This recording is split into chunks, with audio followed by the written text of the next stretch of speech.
Mesdames et messieurs, salut! Je suis toujours aussi contente de te retrouver au JT qui fait rigoler, ou l'hebdomadaire des bonnes nouvelles, c'est toi qui décides.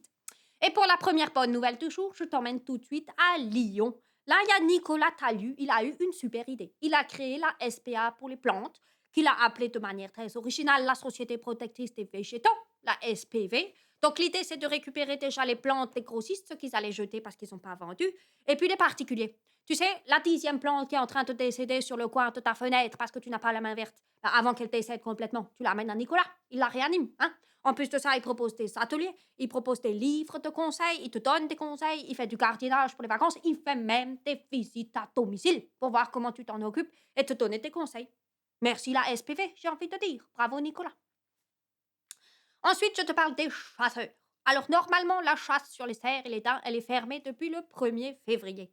Mais l'Office national des forêts, dans son petit bureau, a dit « Hé, les chasseurs, vous moquez pas de nous, hein? D'abord, vous étiez confinés. Ensuite, il faisait trop moche pour aller chasser. Vous allez aller me chasser un mois de plus, les cerfs et les daims, hein? De jour, de nuit, vous exterminez tout, hein? Alors, évidemment, tu te doutes que c'est pas la bonne nouvelle du jour, hein?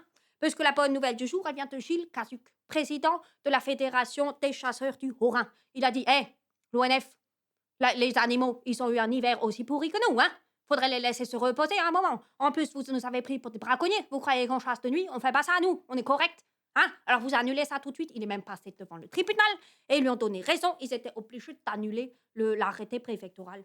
Franchement, merci Gilles Casuc. Bravo, bravo. Hein? Très, très bien.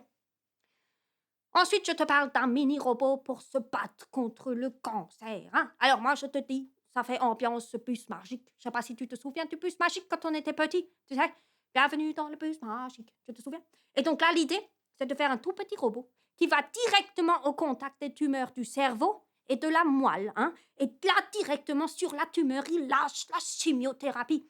Comme ça, tu n'as pas besoin d'injecter la chimiothérapie dans tout le corps et tu cibles que la chimiothérapie se passe directement au corps à corps. Tu vois, on dirait dans Star Wars un peu. Piou, piou, piou, tu vois, truc de fou, truc de fou. Ensuite, je te parle de train à hydrogène. La Bourgogne-Franche-Comté, c'est les premiers à officialiser une commande de train à hydrogène. Ils en ont commandé 3. Alors l'hydrogène, c'est bien parce que c'est un carburant propre, hein, ça libère que de la vapeur d'eau. Mais en plus de ça, ils se sont pas arrêtés là. Et ils ont dit on va commander 5 bus aussi. Et EDF a dit du coup on va faire la première station de fabrication d'hydrogène. Et en plus, on va utiliser des énergies renouvelables pour fabriquer. Mais fantastique! Comme quoi ils font pas que du bon vin et du bon fromage en Bourgogne-Franche-Comté. Bravo, c'est génial.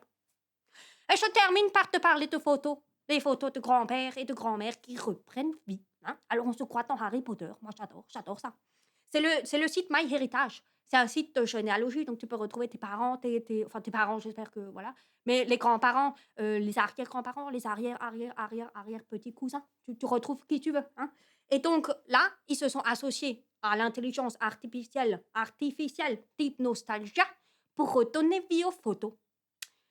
Alors moi, je vais être très honnête avec toi, hein? C'est certes une bonne nouvelle, mais une bonne nouvelle très très effrayante. Hein? On te montre le résultat, on a testé. Moi, ça me fait peur. Je trouve ça effrayant.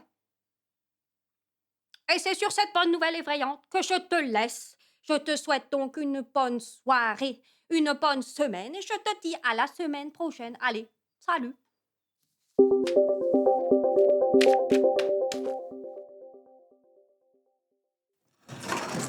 Ne t'inquiète pas, Valti. Je vais pas t'abandonner à la SPV. Tu resteras sur le rebord de ma fenêtre pour toujours.